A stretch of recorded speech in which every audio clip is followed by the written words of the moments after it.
Hi, I'm Heather with Parkway Sleep, and you have chosen the F40 by Resmed mask for your therapy. This is one of our hybrid full face masks. It features very flexible cushion and frame system, as well as a low profile design for more comfort for our patients. This mask has 4 parts. This is your tubing. This is your quick release. It is included in the frame system of your mask.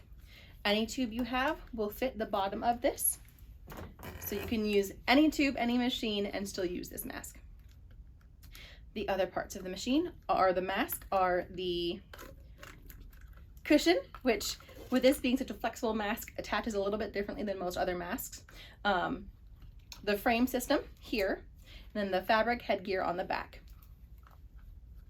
When you receive your cushions, it will come with this hard plastic piece in here. It does remove for easy washing and sanitizing.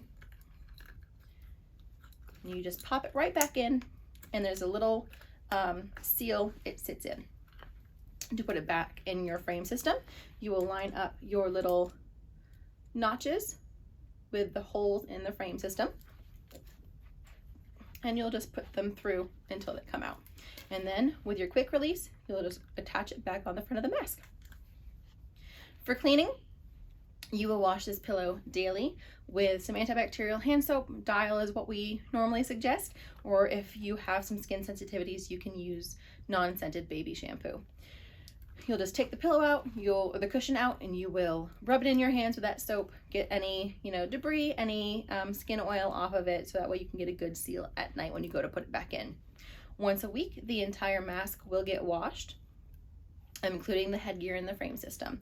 You'll use that same shampoo or antibacterial hand soap that you use on your cushion daily, and you'll let it dry before you use it again that night. This mask has a 4-point connector headgear system. Connects up here, and you can adjust with the Velcro on either side, and it attaches to the frame system with magnets, which means this is not a recommended mask for any patients with medical implants such as pacemakers, because there could possibly be a reaction. This mask, when you go to put it on, you can see underneath here you have little nasal holes that you will line up with your nasal passages. The headgear will sit this at the top of your head up here, and then this thicker part will line up with the base of your skull. There are a couple different sizes for this. It is important to make sure that both your nostrils line up with the holes, but also that the sides of your nose aren't squished or too far apart, so that way you get a good seal and you're not getting any leakage on the pillow cushion.